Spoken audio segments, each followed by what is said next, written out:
Assalamualaikum warahmatullahi wabarakatuh. Saya Sundari dari Wekanan akan mencoba menjawab soal UTS program mata kuliah Tarbiyah. Bismillahirrahmanirrahim.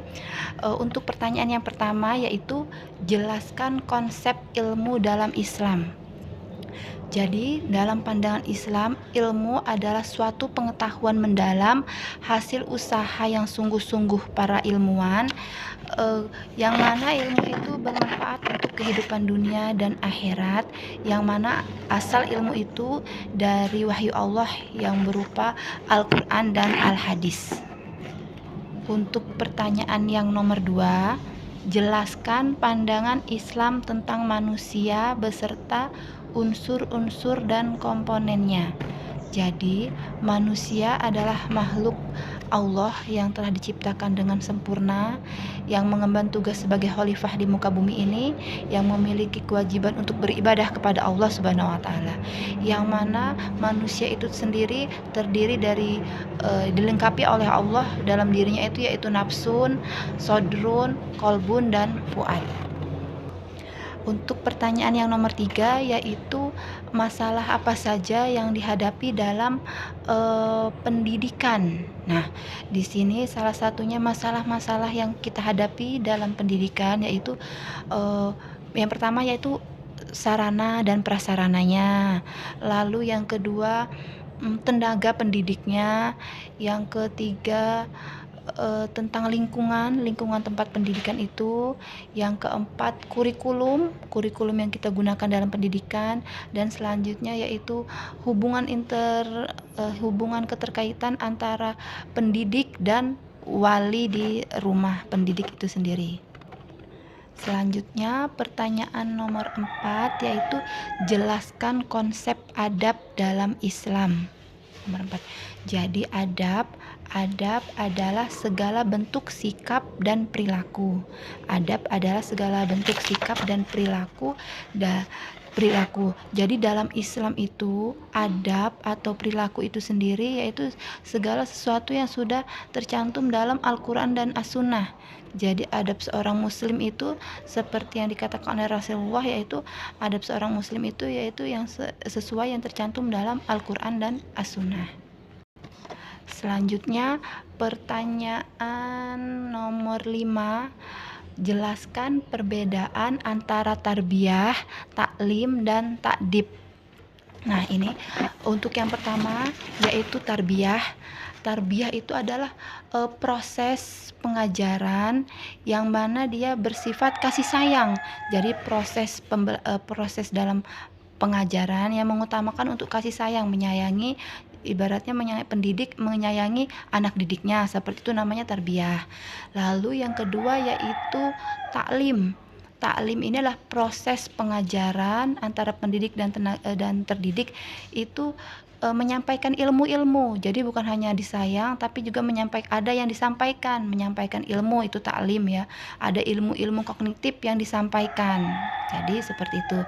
Nah, untuk ta'dib itu sendiri adalah proses penyampaian pengajaran yang bukan hanya dengan kasih sayang, bukan hanya dengan ilmu yang disampaikan, tapi selebihnya juga dengan pemaksaan untuk mendisiplinkan perilakunya itu untuk dilakukan dalam kehidupan sehari-hari, itu ta'dib. Jadi kalau yang lebih pasnya itu yang kita gunakan dalam proses pengajaran dalam Islam yaitu di ta'dib itu tadi.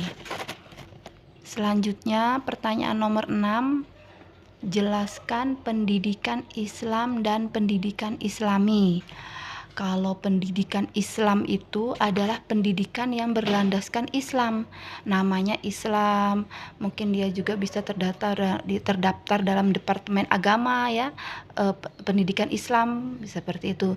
Tapi kalau pendidikan Islami itu selain dia namanya Islam, atau mungkin bisa juga dia terdaftar dalam dinas pendidikan, bukan departemen agama. Tapi kalau Islami itu dia mengamalkan syariat Islam secara nyata, secara real begitu, bukan hanya sekedar nama, tapi juga dalam proses pendidikan itu seluruhnya itu menjalankan syariat-syariat Islam secara utuh, secara kafah. Selanjutnya pertanyaan nomor 7, jelaskan yang dimaksud dengan sekularisasi atau kemungkaran ilmu. Nah, sekularisasi ilmu artinya yaitu perubahan warga masyarakat itu dari nilai-nilai agama, nilai-nilai Islam itu kepada nilai-nilai non-Islam atau nilai-nilai non-agama. Biasanya itu terjadi dari masuknya pengaruh-pengaruh dari negara asing. Selanjutnya pertanyaan nomor 8, jelaskan adab terhadap ilmu. Nah, banyak ya adab terhadap ilmu. Yang pertama itu misalnya kita dalam menuntut ilmu itu harus melapangkan dada, mengosongkan hati, lalu niatkan karena Allah.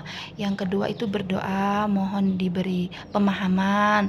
Lalu yang ketiga itu menjauhi maksiat. Keempat itu bersungguh-sungguh, lalu tidak sombong, artinya tidak sombong terhadap ilmu yang kita pelajari. Selanjutnya juga menyimak guru atau menghormati guru, menghormati siapa yang memberikan ilmu kepada kita. Untuk pertanyaan nomor 9, jelaskan mengapa perlu dilakukan islamisasi ilmu pendidikan. Kenapa perlu dilakukan islamisasi pendidikan? Karena islamisasi pendidikan itu untuk mewujudkan peradaban Islam, supaya peradaban anak cucu kita itu nanti mengetahui dengan peradaban Islam, harus kita ubah melalui dunia pendidikan. Untuk pertanyaan nomor 10, jelaskan perbedaan konsep pendidikan barat dan Islam. Ini sangat jelas. Kalau pendidikan barat itu berasaskan dengan akalnya semata. Tapi kalau pendidikan Islam itu berasaskan wahyu Allah, berdasarkan atas Al-Quran dan As-Sunnah. Terima kasih, itu jawaban dari saya. Kurang dan lebihnya saya mohon maaf, dan kepada Allah saya mohon ampun. Wassalamualaikum warahmatullahi wabarakatuh.